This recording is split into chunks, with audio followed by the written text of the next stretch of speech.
Welcome to Chronic Pain Journey with Susie Wolfe. I'm Susie Wolfe.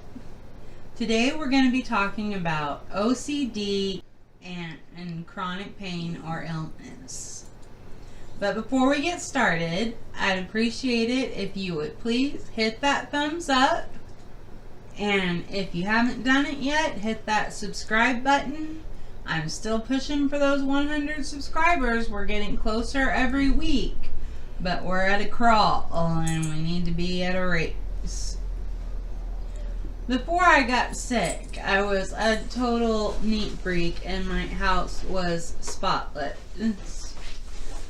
I'm OCD. I'm still OCD. I've always had a place for everything in my house and everything goes in its place. And everything is always company ready. And the more I got sick, the less and less of that I could do, which was a lot harder on me than I expected it to be. When I was stressed, cleaning was my therapy. Cleaning or my dog, but cleaning was mostly my therapy. And so as I was unable to clean and no longer able to vacuum every day, no longer able to dust every day, I just got more and more anxious. I was living in Dallas when I had my first panic attack. I thought I was having a heart attack, but the doctor was getting sick of me having a panic attack every time I go in for surgery or every time, because when you have a panic attack, they have to run a full heart workup just in case. So he finally just let one of my panic attacks go, even though I was telling him over and over again that I was dying. And I passed out.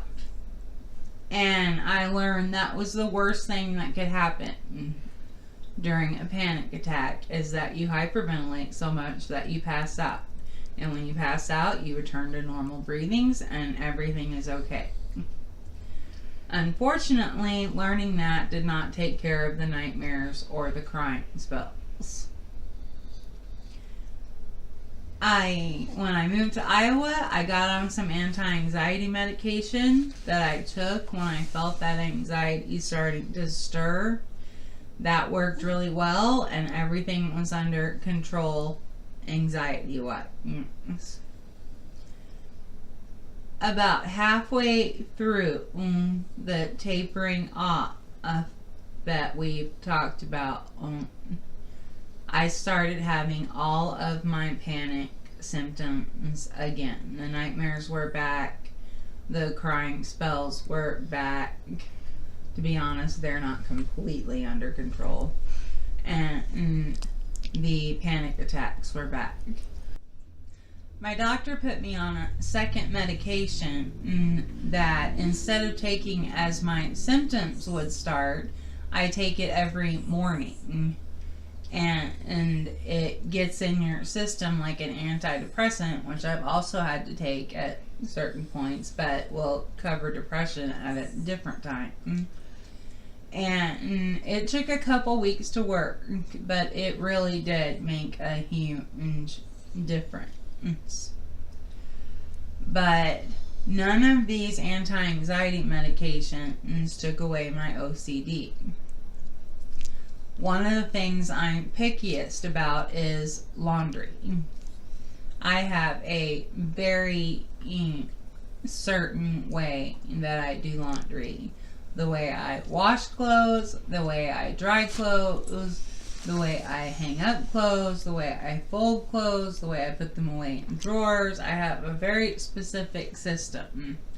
And my mom tries to follow it the best she can. And I'm appreciative of that every time she does it, because beggars can't be choosers, and she does as close to it as she can.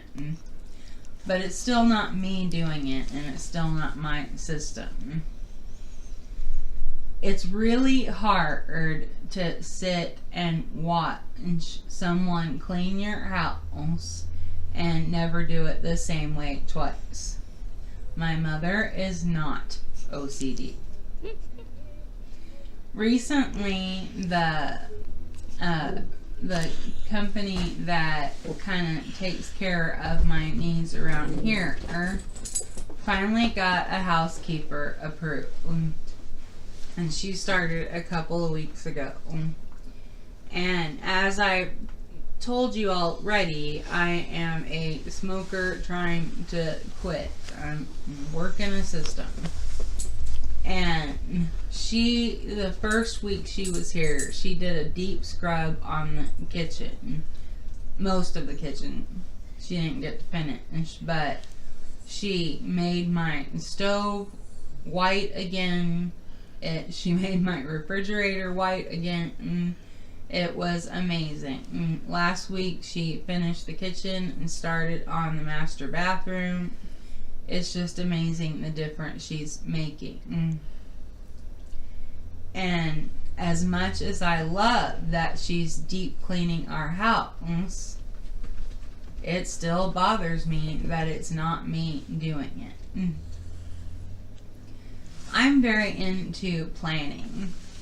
I don't know how many of you know what that is, but it's basically just carrying a calendar around with you everywhere you go in notebook form that has all of your appointments and where you need to be. I keep all my doctor's appointments and physical therapy appointments and visits from the home nurse and my caseworker and all that in there. And I also keep lists of what we need to do to make these YouTube videos on Mondays, what we need to do on Tuesdays in order to get them out and on YouTube. I'll have notes other places in the week. You need to make script notes today. You need to do this. Just things that I need to do on different days. I even put in there, you need to set up this TV show to record. Well, the planner that I use offer, and most of them do, and even if they don't, you can get it on Etsy or Amazon or wherever you want to. But they offer a house cleaning expansion pack where you can use their expansion pack to completely organize how you clean your house. And there are stickers just for that, and every sticker book I own has a page that's full of little vacuums and little dustpans. And I want to do that. I want to get that expansion pack and organize how my house needs to be cleaned and clean my house. And I want to do those things. And I can't because, yeah, I could set it up for fun. I could even set it up and ask my mom to follow it, and she'd probably try her best. But it just wouldn't be the same as me getting to clean my own house. That's pretty much all I have to say about OCD. What I want to know about you is what has taken you by surprise? Other than the health problems that it has caused, what has surprised you the most that your chronic pain or illness has cost you? I also want to hear from you in the comments what topics you would like to hear from me. So far, I've done the things that were important to me, and I have a few more. But I want to hear what you want to hear. And that pretty much wraps it up. Once again, thank you for hanging out with me. This has been Chronic Pain Journey with Susie Wolfe. And again, I am Susie Wolfe. And just as one more reminder, smash that thumbs up button and give us a like. And please hit that red subscribe button if you haven't done so far, so we can get to 100 subscribers. And I will see you next week. Thank you very much.